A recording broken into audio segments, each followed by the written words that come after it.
rolling in from the Atlantic. It's already been bringing cloud and rain for some of us today. That was how it looked in County Down earlier on. Grey skies overhead. It may turn a little dry through the afternoon, Ireland through the afternoon. Some splashes of rain across Wales, the North Midlands, North West England and Western Scotland. Ahead of that, North East Scotland holding on to some sunshine, and elsewhere further south across England and the south of Wales, generally increasing amounts of cloud, but it should stay pretty much dry. Temperatures between 8 and 11 degrees. And then tonight, don't think that one will get HD on the news, but this one should. Rain will then race into the northwest of Scotland by the end of the night, but we will see milder air working in from the Atlantic, so temperatures for some actually climbing as the night wears on. 5 for Aberdeen, Easy one, East HD. Morning. High pressure to the south of us. Look, Tomorrow. East Southern areas will be HD. largely dry. Further north, this string of weather fronts, which is going to be working in over the next few days, bringing quite a lot of rain in parts of northern Scotland, but some mild air working in from the Atlantic. Temperatures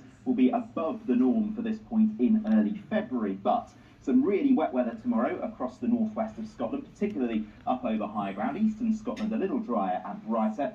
Areas of cloud through northwest England, Wales, maybe the moors of the West Country could squeeze out the odd spot of drizzle. There will be some patches of cloud elsewhere, but some spells of sunshine. But look at these temperatures, 8 degrees there in Lerwick, but more generally 11 to 13 degrees. Now this cold front will slip southwards briefly during Thursday night. Some colder weather briefly into the north, windy for a time on Thursday night as well. Nice TV. TV. Weather front actually will be working back northeastwards again, and that will reintroduce that mild air with large areas of cloud, a few spots of drizzle over western hills, but temperatures 10 to 14 degrees on Friday afternoon. And we will start the weekend in that mild air, but we will then see this frontal system pushing its way southeastwards. It will bring some outbreaks of rain behind that weather front. It's a cold front. The air will turn markedly colder, but at the same time, this big bubble of high pressure builds on top of the UK. It's going to be quite a strong area of high pressure, and it should mean that on Sunday we see a lot of sunshine once any early mist has cleared. So the weekend starts mild, cloudy, some rain for some.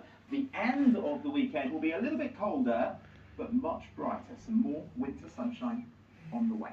Clive. I'm loving bubbles of high pressure. Nice one. Ben, many thanks. Ben Rich there. And that's it. So, goodbye from me now on BBC One. Let's join our news teams where you are. Have a very good afternoon. In the piece this lunchtime, tributes to a 4-year-old girl who has died in a dog attack in Milton Keynes. The region's coastal communities who say they're still doesn't look HD. Investment. It says it's HD, but I Wednesday, but it is largely 115. It's still doing that.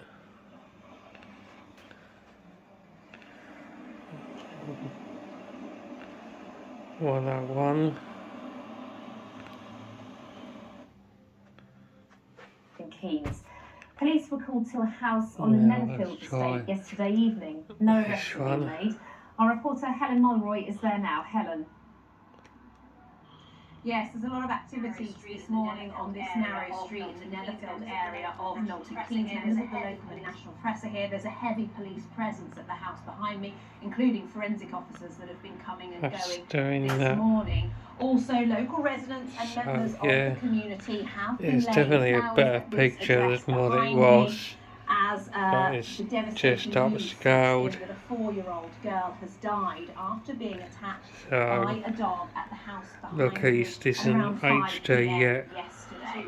Well, earlier I spoke to Chris Morley, the local pastor, whose colleagues were actually running a community fridge at the time this incident happened last night. It does look better than what it did before. It's literally just across the road from this house. I can actually show you how close it is. The house remains behind me here, and Netherfield Chapel literally is across the road just behind me here. Now, he was told by his colleagues don't have to keep changing over now. Last night, armed police showed up and they urged people to move inside for their own safety. There was concern at that time that this dog was loose, but later it was euthanized. He said people were alert but not panicked, and the police acted very quickly to secure this scene. Well, speaking to one neighbour who knew the little girl, she said they had no idea there was a dog in that house and they'd never seen one. As you said, there will be a vigil here tonight at the Netherfield Chapel. It'll be held in the grass behind me. And earlier I spoke to Donna Fuller, who is the ward councillor here. She said it's a difficult day for the community. I think it's just a sense of deep shock, profound sadness that something like this has happened in our community. And yeah, an overwhelming sense of sadness, I think, is what I'm picking up on and what I'm speaking to people about this morning. You can't imagine the grief and the loss, the sense of loss that the family must be feeling. So all of our thoughts are with them. So as you heard there, a community in shock, but a family also grieving at the all too sudden and devastating loss of a young life. Thank you very much, Helen. Thank you. Teachers from more than 3,000 schools across our region are taking part in strike action today. Hundreds of teachers, lecturers and public sector workers stopped traffic as they